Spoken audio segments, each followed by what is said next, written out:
Let's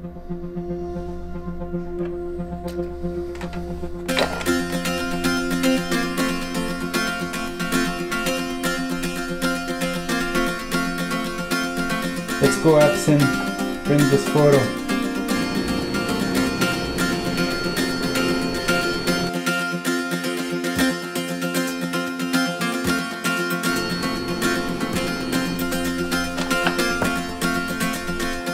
You know what happens when you've been talking for the last 5 minutes, thinking you're recording yourself, but you forgot to hit the record button? This just happened to me now. It's fine though. So I'm gonna start over.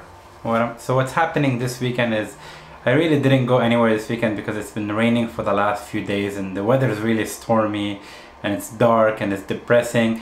So I thought to kind of cheer things up, I'd do a small giveaway because I just got to 500 subscribers and I'm kind of excited about that. It's halfway through my goal and hopefully I'll just keep growing. My goal is not just 1,000, it's more than that, but baby steps to get there, definitely.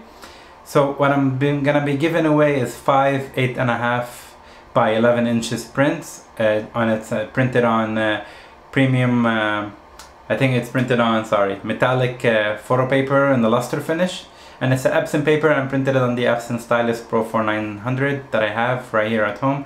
And I'm giving away 5 prints for a reason, not just because I just picked 5 like that. So for those of you that don't know me, I was born May 5, so basically it's the 5th day of the 5th month and I'm the 5th kid in the family.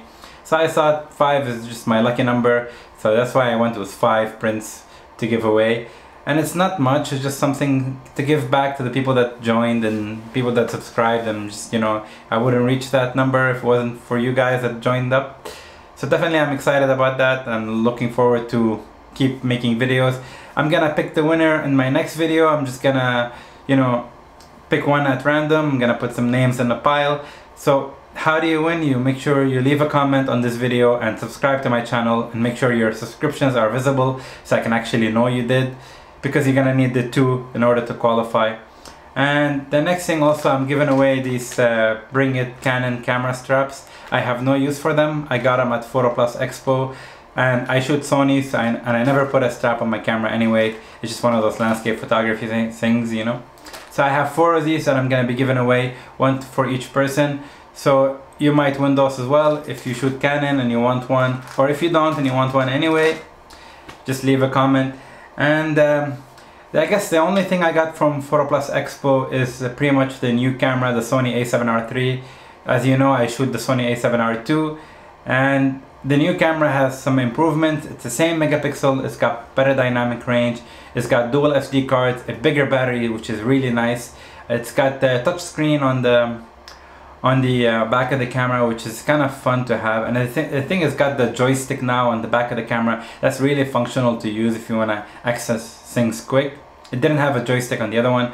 But if I ever switch to this camera, I might do it because I've always done this. Every time a new camera comes out, I just sell my current camera and get the new one.